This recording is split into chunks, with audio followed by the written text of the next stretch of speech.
할렐루야. 사순절 둘째 주일에 주님 전에 나와서 영과 진리로 예배드리는 가운데 말씀을 듣는 여러분들을 예수님의 이름으로 축복합니다. 여러분, 지금 우리들은 사순절 기간을 보내고 있습니다.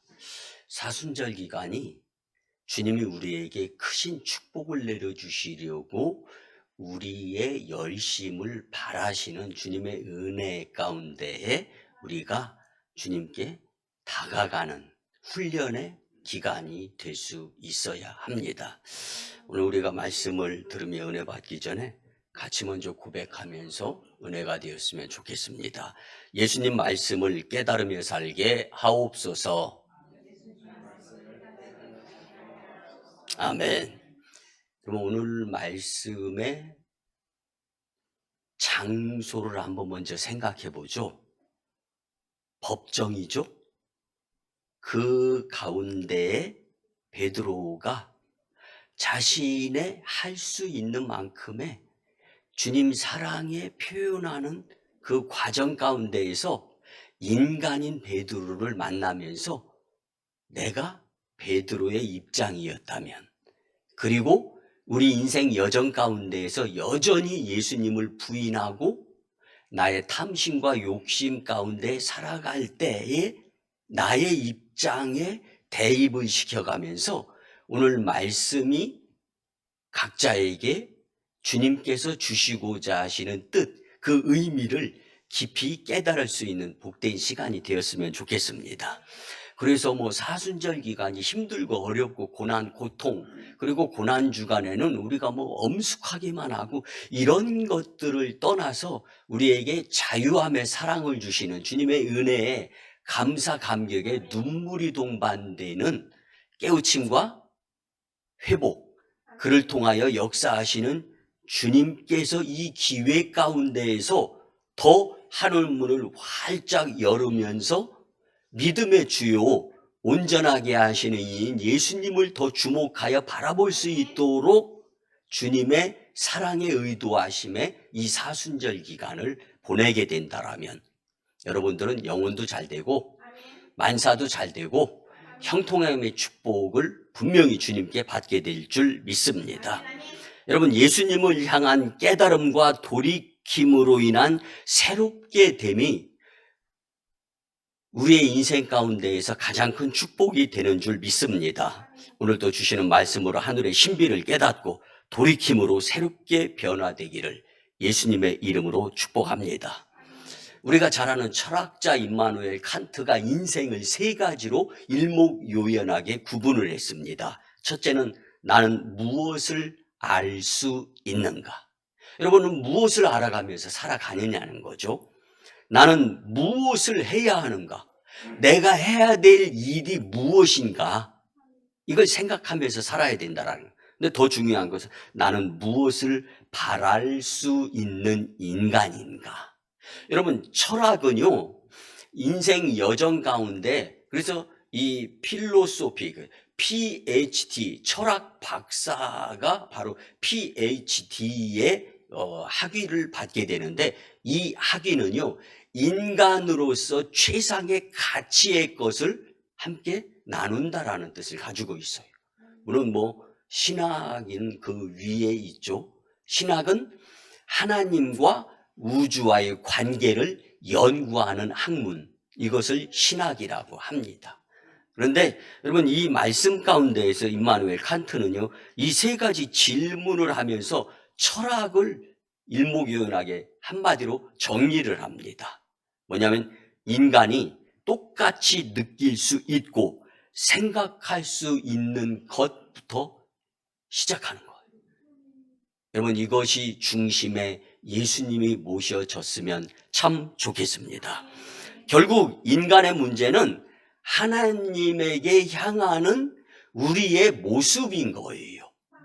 특별히 사순절 기간을 통하여서 우리는 얼마만큼 예수님을 생각하면서 예수님의 이름을 불러가면서 기도가 회복되고 예배가 주님께 영과 진리로 드려지면서 그 가운데에서 영적인 모습으로 하늘문이 열린다라면 막 축복이 엄청나게 쏟아지고 막 이런 것을 기대하는 것도 나쁘지 않죠. 그렇지만 그보다 더 중요한 것은 내가 주님을 위해서 사용되어지기를 원한다라는 그 주님의 손에 붙들려서 기쁘고 즐겁고 신나게 주님의 도구가 된다라는 것에 대한 강한 긍지와 자부심을 느끼면서 믿음이 진일보 되어질 수 있는 좋은 영적 훈련의 기회로 삼게 된다면 하나님은 여러분들을 두고 보시지만 않으리라 믿습니다. 물론 인생 여정 가운데 힘든 거 여전합니다. 인생의 무게가 우리를 짓누르잖아요. 그래서 세상에 어떤 철학자는요, 세상에서 가장 무거운 것이 인생의 짐이다라고까지 이야기를 했죠.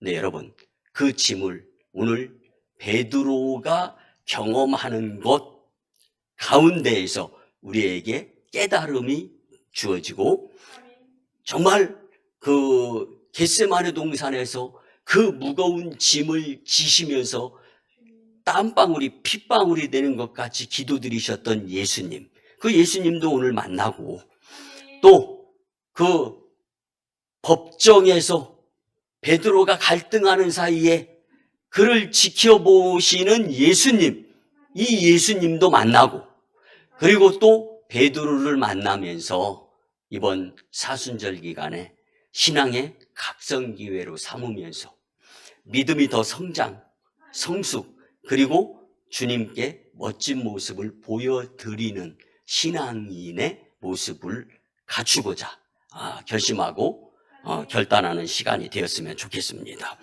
결국 우리가 무엇을 알 수 있고 무엇을 해야 하고 무엇을 바라는 것조차도 인간의 삶의 모습 가운데에서 다 풀어지는 거예요. 얼마만큼 풀으면서 살다가 하나님 품에 안기느냐, 재림주 심판주 예수님 앞에 서느냐, 이것은 각자의 몫이에요. 그런데 무수히 많은 말씀이 선포되고 많은 말씀을 읽고 영적 훈련 가운데에서 우리는 주님을 만나게 되는데 그 주님과의 영적인 이 만남을 우리는 삶에서 얼마만큼 풀어가면서 살아가는가. 오늘 주시는 말씀이 정말 우리에게 절대절명의 필요 양약이 될 수 있기를 예수님의 이름으로 축복합니다. 지금 우리는 사순절 기간을 보내며 살아가고 있습니다. 이때 예수님께서 우리의 연약함을 더 힘껏 도와주시리라 믿습니다. 우리 모두 기도와 예배의 영성과 경건 훈련이 회복되어져서 하늘문이 활짝 열리게 되기를 예수님의 이름으로 축복합니다. 사랑하는 성도 여러분, 오늘 이 주일 이 아침에 우리가 그 빌라도 법정 안에 있는 그 예수님을 먼저 생각하면서 베드로가 행하는 언행을 한번 우리가 주목해 볼 수 있었으면 좋겠어요. 그리고 그 가운데에서 나를 앞으로의 인생 여정 가운데서 이 말씀을 듣고 난 후에 이 말씀을 주님이 나에게 어떻게 접목하면서 살기를 원하실까, 여기까지 생각해 볼 수 있는 복된 시간이 되었으면 좋겠습니다. 여러분, 과연 베드로는 누구였을까요? 베드로는 무엇을 얼마나 알았으며 또한 예수님을 따라다니면서 베드로는 무엇을 배웠을까요? 그리고 정말 무서움이, 두려움이 엄습해오는 가운데 마음의 자리에서 벗어나지 않을 만큼의 믿음은 또 얼마나 겸비하고 있었는가, 이거를 우리는 오늘 한번 생각해 보았으면 좋겠어요. 그는 무엇을 바라면서 살았고 도대체 베드로라는 인간은 누구였는가? 베드로는 어떻게 이리도 비참하고 비겁하게 그리고 처참하게 무너질 수밖에 없었는가? 주시는 말씀으로 은혜 안에서 근본 신앙의 각성 기회인 사순절 기간에 예수님의 심정을 잊지 않고 헤아리면서 살았으면 좋겠습니다. 그리고 경건 훈련에 충실을 기해서 환난의 딸을 잘 준비하며 살기를 예수님의 이름으로 축복합니다. 이를 위해서 첫째는요, 우리는 예수님을 부인하며 살 때가 있습니다. 아멘. 베드로는 예수님 앞에서 장담했던 사람입니다. 주님과 함께 하겠다고. 그럼에도 불구하고 예수님을 3번씩이나 모른다고 부인한 사람이 바로 인간인 베드로였습니다. 그 부인하는 모습을 성경은 점차 점증적으로 더 강하게 부인하는 모습으로 묘사가 되어진 것이 바로 예수님을 향한 베드로의 부인 사건입니다. 오늘 본문 69절을 보면 베드로가 바깥들에 앉았더니 한 여종이 나와 이르되 너도 갈릴리 사람 예수와 함께 있었도다 하거늘. 아멘. 한 여인이 너도 갈릴리 사람 예수와 함께 있었도다라고 말하는데 왜 그렇게 베드로에게는 이 말이 크게 들렸을까요? 여러분, 서서히 겁먹기 시작하는 베드로를 우리는 만나게 되는 겁니다. 그때 베드로의 심정이 어땠을까요? 본문 70절, 71절을 보면 베드로가 모든 사람 앞에서 부인하여 이르되 나는 내가 무슨 말을 하는지 알지 못하겠노라 하며 앞문까지 나아가니 다른 여종이 그를 보고 거기 있는 사람들에게 말하되 이 사람은 나사렛 예수와 함께 있었도다 하매. 아멘. 아멘. 설상가상으로 또 다른 여인이 베드로를 향하여 이 사람은 나사렛 예수와 함께 있었도다라고 말을 했습니다. 베드로는 모른 채 하며 시치미를 떼고 아마도 살 길을 모색하기에 급급하면서 머리가 복잡해지기 시작하는 거예요. 우선 내가 살아야 되겠다라는, 여러분 인생 여정 가운데에서요, 오늘 본문의 말씀을 통하여 또 다른 사이드로 주님이 주시는 깨달음은 다른 것이 아닙니다. 여러분들이 믿음생활, 신앙생활, 교회생활하면서 교회 다니죠, 예수님을 믿죠, 세상에 나가서 아무 소리 안 하고 가만히 있어도요, 여러분들 다 오송광리교회 다니는 줄 아는 사람들이 있다는 거예요. 내가 아무 말을 안 해도, 예수님에 대한 말을 안 해도 저 사람 예수님 믿는 사람이야, 이렇게 아는 사람이 있다는 거예요. 베드로가 그런 사람을 법정에서 만날 줄이야 몰랐던 거죠. 여러분, 인생 여정 가운데에서요, 이왕에 내가 예수님을 믿는 사람이라고 나도 모르는 사람이 나를 알아볼 정도라면 예수님을 나타낼 수 있고 예수님을 부인하지 않는 삶을 살았으면 그것이 복인 줄 믿습니다. 여러분, 베드로는 머리가 복잡해지면서요, 살 길을 모색하기 시작하면서 이제는 믿음이 위축이 되기 시작하는 겁니다. 그리고 내가 무슨 말을 하는지 도무지 알지 못하겠노라, 이게 베드로가 한 말이에요. 베드로는 위기를 피하려고 그 자리를 피해서 앞문까지 갔다라고 성경은 말씀해 주지 않습니까? 그 자리를 벗어나는 거예요. 그 자리가 어떤 자리인데, 그 자리에서 내가 예수님을 위하여 봉사하고 헌신하고 충성해야 될 그 자리인데, 그 자리를 위험 때문에, 그 자리를 예수님과 세상과 바꾸는 나의 모습은 없지 않았나 한번 생각해 보시고요. 설상가상으로 연거푸 난관에 부딪히는 베드로, 다른 여인이 베드로를 보고 거기 있는 사람들에게 말하되, 이때는 큰 소리가 났다는 얘기입니다. 무슨 소리야? 당신 예수님과 함께 있었던 자인 줄을 내가 분명히 보았는데. 이제는 그 법정 안에 있는 사람이 모두가 다 듣고 그 여인과 베드로를 번갈아서 바라보고 있는 상황이 묘사가 되는 겁니다. 이 사람은 나사렛 예수와 함께 있었도다라고 외친 것입니다. 여러분, 이 말씀이 성경에 기록된 이 의도가 무엇이겠습니까? 그 당시에 베드로의 잘못만 지적하는 것으로 끝나게 하는 예수님의 그 모습이었겠습니까? 아닙니다. 예수님은 이 모습을 다 일목요연하게 지켜보고 계신, 법정 안에, 교회 안에, 내 인생 여정 안에 예수님은 보고 계신다라는 것을 우리는 잊지 말고 살아가게 될 때 주님과 함께 동행의 삶이 되리라 믿습니다. 우리에게 예수님과 멀어짐에 대한 돌이킬 기회로 깨닫게 하는 이 말씀이 바로 오늘 본문이라는 것입니다. 여러분, 베드로가 어떤 사람입니까? 예수님의 수제자예요. 주는 그리스도시요 살아계신 하나님의 아들이십니다.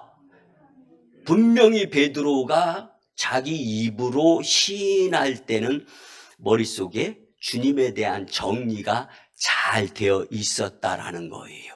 그런데 인생 여정 살아가다 보니까 위험하기도 합니다. 겁도 납니다. 속상한 일도 있습니다. 사람과 세상과 예수님을 저울질할 때도 없지 않아 있습니다. 탐심과 욕심 때문에 예수님을 슬그머니 내려놓고 예수님을 모른 척하고 살아갈 때 한 여인이 당신 예수님 믿는 사람 아닌가? 비록 우리가 그런 말을 듣지 않는다 할지라도 예수님과 우리와의 관계가 어떤 관계로 바로 서기를 우리는 원하면서 살아가고 있는가?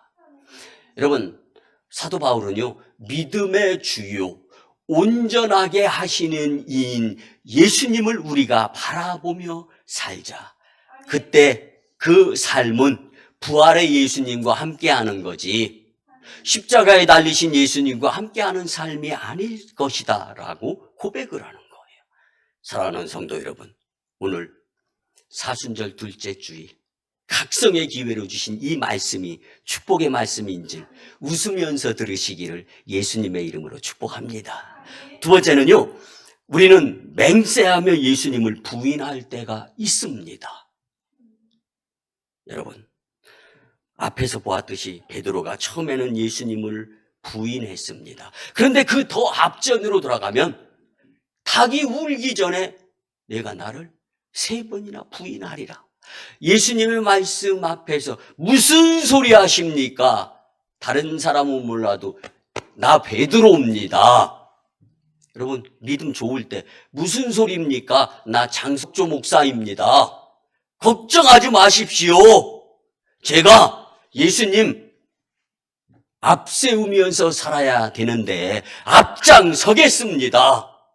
여러분, 그 앞장섬이 얼마나 위험하고 얼마나 고난, 고통이 수반되어지는데요. 사랑하는 성도 여러분, 두 번째 부인에서는요, 이제 맹세가 등장하는 거예요. 내가 분명히 맹세하는데 나 예수님 몰라. 여러분, 이게 베드로예요. 이게 저와 여러분들입니다. 이 말이 무슨 뜻입니까? 예수님에 대해 첫 번째 부인은 예수님을 모른 채 하면서 살고 싶을 때의 나의 심정인 거예요. 그렇지만 두 번째, 내가 그를 모른다라고 말한 것은 결단코 맹세코 진짜야, 나 몰라. 두 번째, 예수님을 부인하는 것은 법적인 증거가 되는 겁니다. 여러분, 법 앞에 서게 되었을 때 무엇인가 위축이 되잖아요. 그리고 생각의 범위가 좁아지는 거예요. 여유로운 마음보다는 당황스럽고 곤혹스럽지 않습니까? 자, 그런데 그 다음에 어떻게 됩니까? 본문 73절을 보면 조금 후에 곁에 섰던 사람들이 나와 베드로에게 이르되 너도 진실로 그 도당이라 내 말소리가 너를 표명한다 하거늘. 아멘. 그리고 본문 74절을 보면 그가 저주하여 맹세하여 이르되 나는 그 사람을 알지 못하기 울더라. 아멘. 아멘. 여러분, 생각해 보면 베드로가 첫 번째 예수님을 부인하고 두 번째 맹세하고 예수님을 부인하고 세 번째는 저주하고 맹세하며 예수님을 부인했다라는 이 말씀 앞에 여러분 어떤 생각이 듭니까? 여기서 저주라는 말의 헬라어 원뜻은 악담하며 매도해 버리는 것이라는 뜻을 가지고 있습니다. 베드로는 예수님을 버리는 거예요. 베드로는 벼락 맞아 죽는 안에 있어도 예수님을 모른다는 것을 사실화시키고 있는 거예요, 지금. 여러분, 이 맹세라는 것을 성경에서는 금했으면 좋겠다라고 표현을 합니다. 그런데 베드로는 완강하게 예수님을 부인하는데 맹세까지 동원하는 겁니다. 이는 완벽한 부인입니다. 완벽한 예수님과의 절교의 상황을 가져가는 거예요. 예수님께 대한 그의 열정과 신앙 고백과 패기와 용기가 다 어디로 갔습니까? 어떻게 이렇게 갑자기 베드로가 변할 수 있을까요? 그가 장담했던 일이 뭔지 생각도 못하고 이렇게 예수님을 모른다고 완강하게 부인하는 베드로. 여러분, 이쯤 되면 저와 여러분들은 한번 베드로의 입장에서 한번 생각해 보았으면 좋겠습니다. 어떻게 이렇게 예수님을 부인할 수 있겠습니까? 적어도 베드로라면. 여러분, 우리가 베드로에 대해서 기대치가 너무 큰 건가요? 베드로만은 내가 예수님과 함께 있었습니다. 저분이 당하는 고난, 고통 나도 함께 당할 겁니다. 이랬으면 얼마나 멋있게 보이고 얼마나 마음이 따뜻했을까요? 베드로는 알면서도 제대로 알지 못했던 겁니다. 할 수 있는데도 해야만 하는 것을 하지 못하고 주저하고 있는 베드로의 모습을 우리는 보는 거예요. 바랄 수 있는 것을 바라지 못하는 불신의 사람이요, 부정의 사람이며 실패의 사람인 것 같은 모습으로 등장하는 베드로. 사랑하는 성도 여러분, 그러나 우리는 베드로를 실패자로 보아서는 안 됩니다. 베드로의 삶에 주님의 사랑이 더하여져서 변화가 이루어져야 될 것을 기대하며 말씀에 접근했을 때 하나님이 베드로를 세워서 십자가에 거꾸로 매달려 로마에서 순교하는 상황에서까지도 예수님을 절대로 부인하지 않는 그 베드로에 대해서도 우리는 너무 잘 알고 있지 않습니까? 여러분, 이것이 주님의 사랑입니다. 우리를 향한 회복의 기회입니다. 그리고 그 주님 때문에 우리는 세상과 사람이 감당치 못할 믿음의 심령으로 성장하며 살 수가 있는 겁니다. 우리가 오늘 이 말씀에서 희망을 찾았으면 좋겠습니다. 이 말씀에서 살 길을 움켜잡았으면 좋겠습니다. 이 말씀에서 예수님을 정말로 만날 수 있기를 예수님의 이름으로 간곡히 부탁을 드립니다. 베드로가 이렇게 처참하게 됐을지라도 예수님을 통한 믿음으로 각성의 기회까지 허락하시는 베드로를 향한 예수님의 그 마음. 사랑하는 성도 여러분, 오늘 저와 여러분들이 무슨 자격이 있어서 예수님을 믿고 하나님의 자녀가 되는 것일까요? 마지막 그 피 한 방울, 나를 위해 흘리시면서 그 죽으신 그 예수님의 죽음에 우리가 동참하게 되는 믿음으로 살게 된다면 주님의 부활에 기꺼이 참여하는 복된 인생 여정이 되리라 믿습니다. 이제 마지막 세 번째입니다. 예수님은 우리에게 각성하고 회개하며 살도록 도우십니다. 아멘, 아멘. 믿음의 각성을 우리는 회개라고 합니다.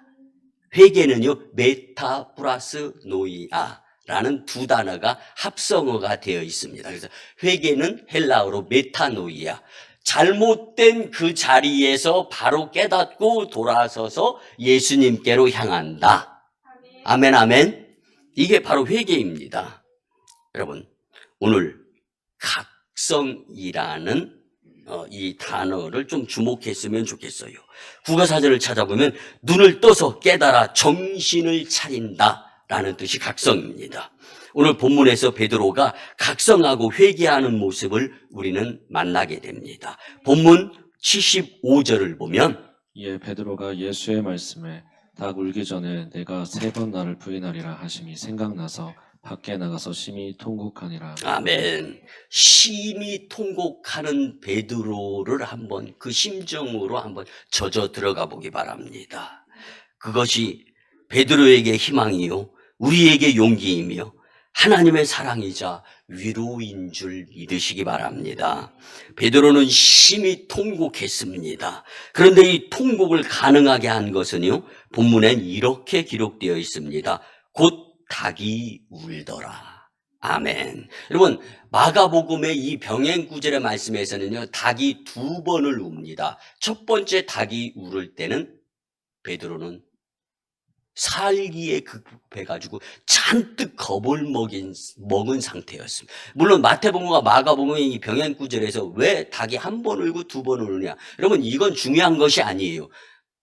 마태복음에서는 예수님과 베드로에게 집중하기 위해서, 그렇지만 마가복음에서는 정확하게 그 상황을 전달하기 위해서 첫 번째 닭이 울었고, 그때 베드로는 살기 위한 급급함에 인간의 모습을 표현하는 상황이었고, 두 번째 닭이 울게 될 때 비로소 깨닫는 거예요.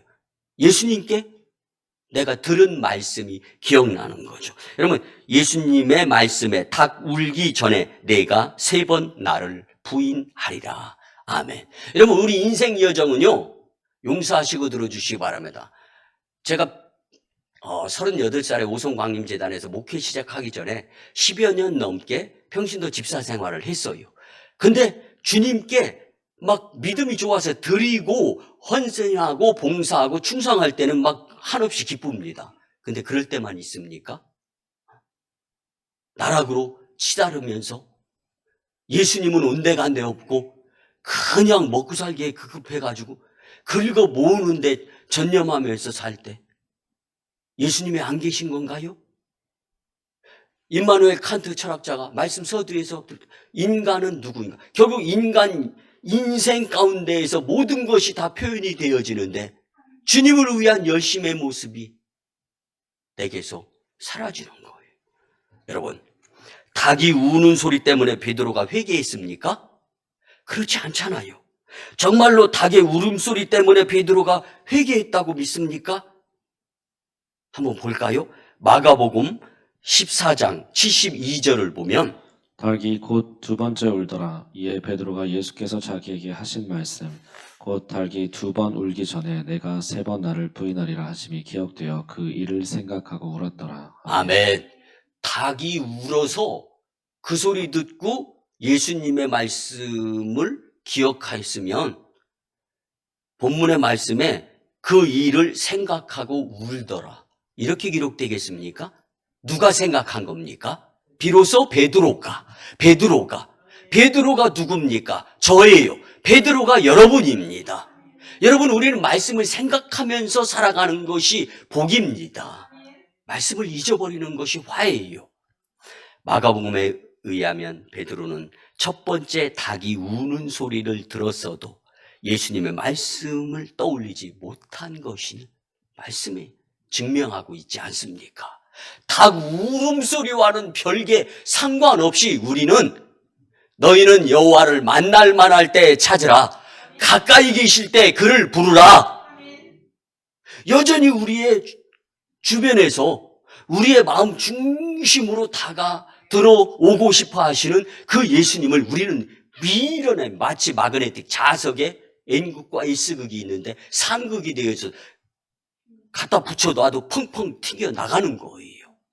사랑하는 성도 여러분, 예수님이 되실 수 있도록, 예수님의 말씀이 내 삶의 접목이 될 수 있도록 하기 위해서는 내가 예수님을 생각하며 살아야 된다는 것이 오늘 본문 말씀이 교훈이 되는 것입니다. 베드로가 예수님을 부인하고 났을 때 닭이 우는 소리가 났습니다.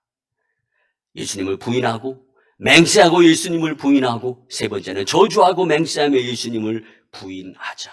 곧 닭이 우는 거예요. 여러분, 실망하지 마세요.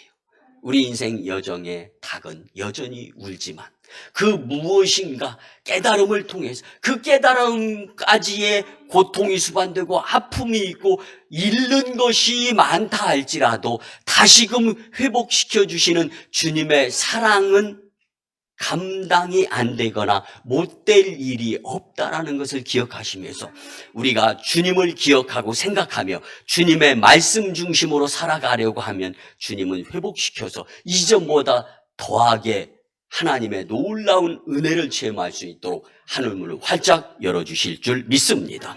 바로 베드로에게 회개의 통곡이 있었기에 그가 돌이켜 믿음의 힘을 내면서 예수님이 승천하시고 난 다음에도 로마 지역에서 복음을 전하면서 생명조차도 생명 앞에서 죽을까봐 벌벌 떨면서 3번이나 예수님을 부인했던 베드로는 이제 온데간데 없는 거예요. 이제는 믿음이 마음 중심에 예수님이 천국 가셔서 우리가 갈 처소를 예비하고 있다라는 확신을 가지고 베드로는 죽어도 죽는 것이 아니고 죽어 영생한다라는 것을 확실히 믿을 수 있게 되었을 때 예수님을 앞장서서 전하는 자가 될 수 있었던 것입니다. 유명한 신학자이자 성경주예가인 윌리엄 바클레이가 본문의 말씀을 이렇게 정리를 했습니다. 베드로의 회개를 보면 베드로는 삶의 현장에서 살고자 예수님을 부인한 것입니다. 그때 예수님은 닭이 우는 소리를 듣게 하셨습니다. 사랑의 마음으로. 베드로는 예수님의 말씀이 생각나서 회개했습니다. 성령의 도우심입니다. 베드로의 깊은 곳에 주님을 사랑하는 마음이 들어가게 되었습니다. 그래서 베드로가 회개할 수 있었고 새롭게 거듭날 수 있었던 것입니다. 얼마나 멋있습니까? 얼마나 힘이 되고 용기가 됩니까? 여러분 눈물 나도록 주님의 은혜가 고맙고 감사하지 않습니까? 베드로는 잘못을 회개하고 예수님에 대한 사랑을 회복하며 예수님을 따르게 되었다라는 말씀입니다. 본문 말씀처럼 그렇게 처참하게 무너지고 완전히 예수님을 부인한 베드로였지만 주님의 사랑에 힘입어 그는 예수님을 증언하는 증인으로서의 손색 없이 살아갈 수 있었습니다. 베드로를 보면 그는 멀리서 예수님을 쫓아갔잖아요. 어떻게 보면 겁쟁이처럼 보입니다. 예수님을 사랑하기에 그래도 쫓아간 것입니다. 가야바의 법정 안에까지 들어갔습니다. 거기가 어디입니까? 거기 들어가지 않았으면 예수님을 부인하고 맹세하고 부인하고 예수님을 저주하고 부인하지 않았을 텐데라는 아쉬운 마음도 말씀을 준비하면서 들더라고요. 그렇지만 그렇게까지 끌어가시는 주님의 사랑, 그리고 이 말씀의 말미는 저와 여러분들이 삶을 통해서 해석하기를 원하시는 그 예수님의 참 뜻, 너도 그 사람과 한편이고 그 당이다, 내 말씨가 그렇다라고 3번씩이나 다그침을 연거푸 당하는 가운데에서 그 지적은 살떨림이었어요. 죽을 것 같은 상황이었던 것입니다. 결국 그렇지만 그 베드로는 물러서지 않고 부인하면서도 예수님의 사랑에 대한 그 마음에서 그 자리를 지켰던 것입니다. 여러분 그 자리가 중요한 자리입니다. 여러분은 오송강림재단에서 어떠한 자리에서 주님께 영광을 돌리고 싶습니까? 물론 그 자리에서 시험도 들고 사탄의 유혹에 빠져가지고 속상함도 경험하리라 봅니다. 어쩌면 베드로가 체험하는 죽을 것 같은 위기 상황에 직면해서 주여 예수님을 부르지도 못하고 눈물 콧물 흘려가면서 그저 주저앉아가지고 주님 죄인입니다, 용서해 주세요. 여러분 우리가 회개하고 바닥에 있을 때 주님은 우리를 손을 내밀어서 이렇게 세워주시며 힘과 용기 허락하여 주심으로 새로워지는 인생으로 살아가게 베드로처럼 역사해 주시리라 믿습니다. 결국 그 사랑 때문에, 결국 그리스도에 의한 그 믿음 때문에 예수님께서 하신 말씀이 생각나서 밖에 나가서 통곡을 하게 된 것입니다. 그 사랑 때문에, 그 믿음 때문에 그 새벽에 닭의 울음소리가 들렸던 것입니다. 그 자리에 없었으면 닭의 울음소리를 듣지도 못하고 사람 낚는 어부가 되지도 못했을 베드로를 상상해 보시기 바랍니다. 그가 사랑의 자리에 있기를 원했고 그 사랑이 예수님과 함께 하였기 때문에 각성이 되어질 수 있었습니다. 여러분, 때로 예수님을 믿고 믿음 생활, 교회 생활, 봉사, 헌신, 충성하다가 시험도 들고 위축, 위기의 상황, 그리고 그 무엇인가 안타까운 마음이 든다 할지라도 베드로의 그 자리가 법정 안에서 주님의 은혜 가운데 인도하심을 받을 수 있었던 것처럼 비가 오나 눈이 오나 추우나 더우나 어느 곳에 가서 누구를 만나고 무슨 일을 계획하고 무슨 소리를 듣고 내 아킬레스건을 터치하는 사람들이 있다 할지라도 예수님의 십자가를 생각하면서, 아니 베드로의 이 가야바 법정을 생각하면서 우리의 삶이 다시금 회복되어질 수 있기를 예수님의 이름으로 축복합니다. 말씀의 결론을 드립니다. 사랑하는 성도 여러분, 오늘 말씀으로 베드로를 만나며 여러분은 무슨 생각이 들었습니까? 인간의 실패를 바꾸시는 예수님의 그 사랑으로 살아야 한다라는 것은 빼놓고 살지 마시기 바랍니다. 우리가 예수님을 모른다고 부인하며 외면하며 살게 되면 예수님은 여전히 십자가에서 물과 피를 쏟고 흘리시는 상태로서의 예수님의 모습일 수 있습니다. 그러나 다시 예수님 사랑합니다. 잘못했습니다. 용서해 주세요. 회개합니다. 이 모습으로 예수님께 다가가면 예수님은 죽으셨다가 부활하셔서 활짝 웃는 모습으로 내가 너를 사랑한다.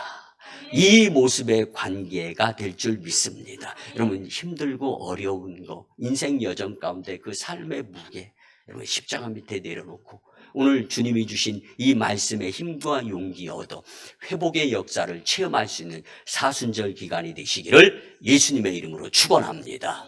아멘. 목회기도 기도드립니다.